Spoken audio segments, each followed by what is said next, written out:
పెట్టండి.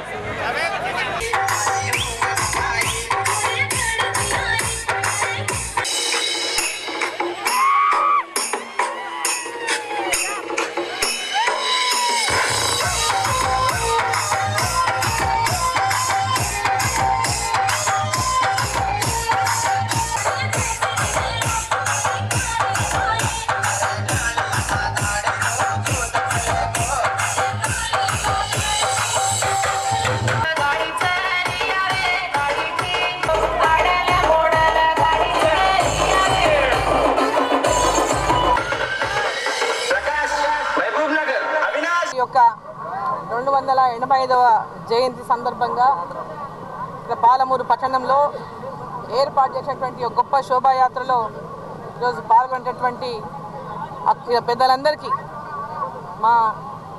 పార్టీ అధ్యక్షుడు శ్రీనివాస్ రెడ్డి గారు, అదేవిధంగా రాష్ట్ర కార్యవర్గ సభ్యురాలు పద్మనారెడ్డి గారు, మరి నాతో పాటు వచ్చినటువంటి కృష్ణనాయక్ గారు, మా గిరిజన సేవా సంఘం సభ్యులందరికీ కూడా ఈ యొక్క కార్యక్రమంలో ఉన్నటువంటి కార్యవర్గానికి అంతా కూడా హృదయపూర్వకంగా నా యొక్క శుభాకాంక్షలు తెలియజేస్తా ఉన్నాను. గిరిజన సోదరులకు అందరికీ, అక్క చెల్లెళ్లకు, అన్న తమ్ముళ్లకు, ప్రతి ఒక్కరికి మరి సంత సేవాలాల్ యొక్క జయంతి సందర్భంగా శుభాకాంక్షలు తెలియజేస్తా ఉన్నాను. ఈరోజు గిరిజనులు పెద్ద ఎత్తున ఈరోజు అన్ని రంగాల్లో కూడా ఈరోజు ముందుకు పోతున్నటువంటి నేపథ్యంలో మరి రాజకీయ రంగంలో కూడా ప్రతి ఒక్కరూ ఈరోజు ప్రధానమంత్రి నరేంద్ర మోదీ గారు ఒక గిరిజన బిడ్డ అయినటువంటి ఒక గిరిజన బిడ్డను ఇవాళ ఈ దేశానికి రాష్ట్రపతిగా మరి అందించినారంటే మరి ఈరోజు గిరిజన బిడ్డలే ఈరోజు పెద్ద ఎత్తున మా యొక్క జాతి చెందినటువంటి మరి ద్రౌపది ముర్ము గారు ఇవాళ ఈ దేశానికి రాష్ట్రపతిగా ఉన్నారంటే ప్రతి ఒక్కరూ గర్వపడేటటువంటి విధంగా, మరి జాతి మొత్తం గర్వపడే విధంగా ఈరోజు మరి దేశానికి రాష్ట్రపతిగా మరి ద్రౌపది ముర్ము గారిని నరేంద్ర మోదీ గారి యొక్క ప్రభుత్వం మరి తెలంగాణ రాష్ట్రంలో గిరిజన యూనివర్సిటీని సమ్మక్క సారలమ్మ పేరుతో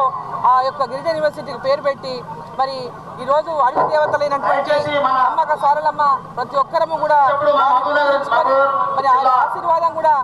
తీసుకుంటున్నటువంటి పెద్ద ఎత్తున తెలంగాణ సమ్మక్క సారలమ్మ పాల్గొని ఆ దేవతల ఆశీర్వాదం కోసం ప్రతి ఒక్కరు కూడా తాతాలాడతారు. పేరు మీద గిరిజన యూనివర్సిటీని మనం కూడా స్థాపించారు. మరి గిరిజనుల యొక్క అభివృద్ధి కోసం అహర్నిశలు భారతీయ జనతా పార్టీ కేంద్ర ప్రభుత్వం నరేంద్ర మోదీ పూర్తిగా వారి యొక్క విద్యాపరంగా, వైద్యపరంగా అన్ని రంగాల్లో కూడా వాళ్ళ రాజకీయ రంగంలో అన్ని రంగాల్లో కూడా వారు రాణించాలనేటువంటి లక్ష్యంతో భారతీయ జనతా పార్టీ నరేంద్ర మోదీ గారి పూర్తిగా వారికి అండగా ఉంటుందని చెప్పి సందర్భంగా నేను తెలియజేస్తా ఉన్నాను. మరోసారి ప్రతి ఒక్కరికి కూడా సంత సేవాలాల్ మహారాజ్ యొక్క జయంతి సందర్భంగా శుభాకాంక్షలు తెలియజేస్తాను.